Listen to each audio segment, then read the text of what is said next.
Groupe RDSE. Pour 6 minutes, Madame Delattre.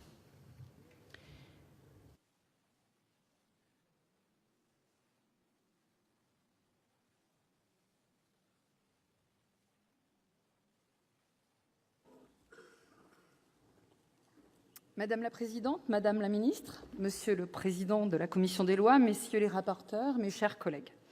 Les propositions de notre éminent collègue, le Président Bas, ont pour premier mérite de remettre la justice au cœur des débats, une thématique trop largement éclipsée lors des récentes campagnes électorales, et de me permettre, en nouvelle sénatrice, de m'étonner du peu d'élus dans l'hémicycle, alors que la justice est un pilier du fonctionnement de notre République.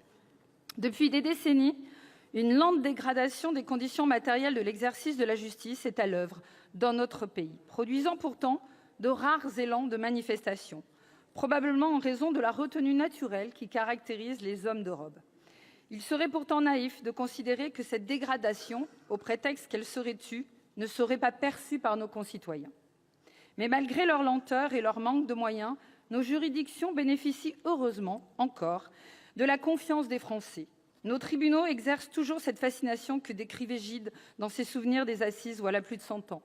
Sans doute beaucoup de justiciables ont été rassurés d'observer comme lui, je cite, « la conscience avec laquelle chacun, tant juge qu'avocat et juré, s'acquittait de ses fonctions ». En effet, la vigueur du sentiment de justice de nos concitoyens dépend essentiellement du grand professionnalisme et du dévouement de l'ensemble des corps du ministère de la Justice, qui font fonctionner nos juridictions avec des moyens, il faut l'avouer, bien inférieurs à ceux de nos voisins européens. C'est pourquoi nous souscrivons à la démarche du président Bas lorsque, au moment de réformer, il choisit de se placer à la hauteur des hommes qui rendent la justice, avec la ferme volonté de résoudre leurs difficultés concrètes. C'est le cas, par exemple, avec l'article 25 de la proposition de loi, qui permet à la cour d'assises, statuant en appel, de ne pas réexaminer l'intégralité de l'affaire à la demande du condamné ou du ministère public.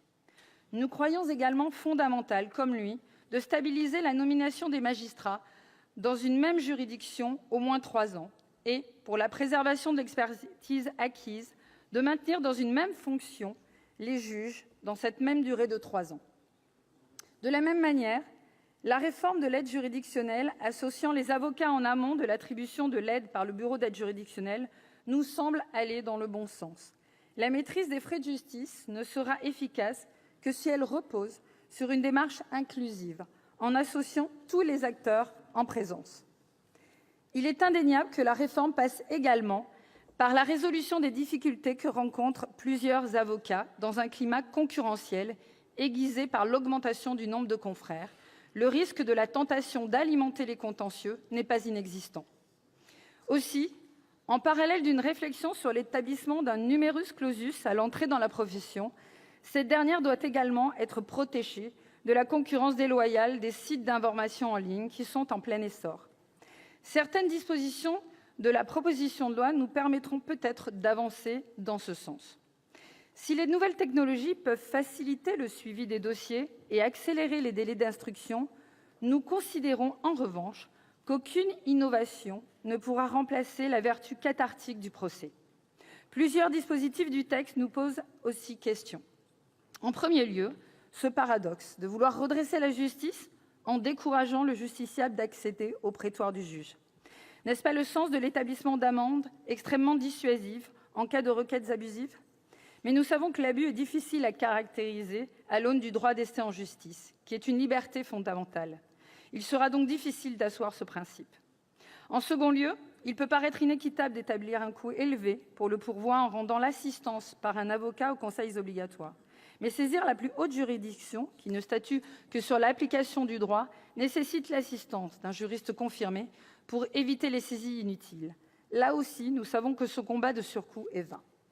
En outre, au regard de l'obsolescence des outils bureautiques et des moyens de communication internes aux juridictions, il serait incompréhensible d'accorder de si précieux crédits à la construction d'un nouveau site Internet ou au développement d'outils de justice prédictive, alors qu'il nous faut nous concentrer d'abord sur la justice effective.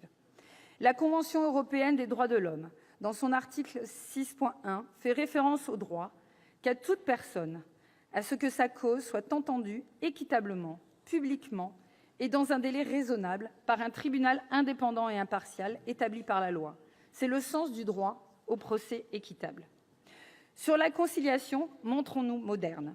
Cela peut être vraiment efficace si nous lui donnons une force exécutoire qui engage les parties. La conciliation peut responsabiliser le citoyen tout en permettant un échange, remettre du lien social, l'idée d'un vivre ensemble, tout en garantissant la fin du litige. Il faut cependant assurer et rassurer le citoyen sur l'exécution effective de la solution obtenue par la conciliation. Si nous décidons de la rendre obligatoire, il faut engager une homologation judiciaire. Sur le point de la création d'un tribunal de première instance unique par département, ce sujet nous paraît secondaire compte tenu de la nécessaire proximité que les justiciables sont en droit d'attendre. Les tribunaux d'instance remplissent aujourd'hui avec brio leur rôle de juge de proximité et tous les acteurs contextent l'existence de sureffectifs perdus dans les méandres de la carte judiciaire. Alors oui, qui trop embrasse mal étreint, selon nous, ces textes de programmation auraient gagné à se concentrer sur quelques objectifs prioritaires. L'exécution des peines, la justice familiale et les nécessaires réformes du Conseil des prud'hommes et du tribunal de commerce. Mais l'exercice a le mérite d'exister et de faire référence. En conclusion, nous sommes tous d'accord pour dire que l'humain demeure la matière première de la justice. Le groupe RDSE espérait que l'augmentation des effectifs affectés aux juridictions serait plus conséquente. Comme depuis trop longtemps maintenant, l'administration pénitentiaire absorbe la plus grosse part des crédits. Aussi, la première véritable réforme ambitieuse de la justice serait donc de désolidariser les budgets de l'autorité judiciaire et de l'institution pénitentiaire, ce qui permettrait de distinguer la crise juridictionnelle de la crise carcérale et de celle également du manque d'établissements psychiatriques, car trop souvent, la prison pallie cette politique irresponsable de fermeture d'établissements de soins. Ce sujet non plus ne doit plus être tabou, afin que la justice puisse remplir correctement son œuvre sociétale. Merci. Monsieur Thani Mohamed Soilihi, pour le groupe La République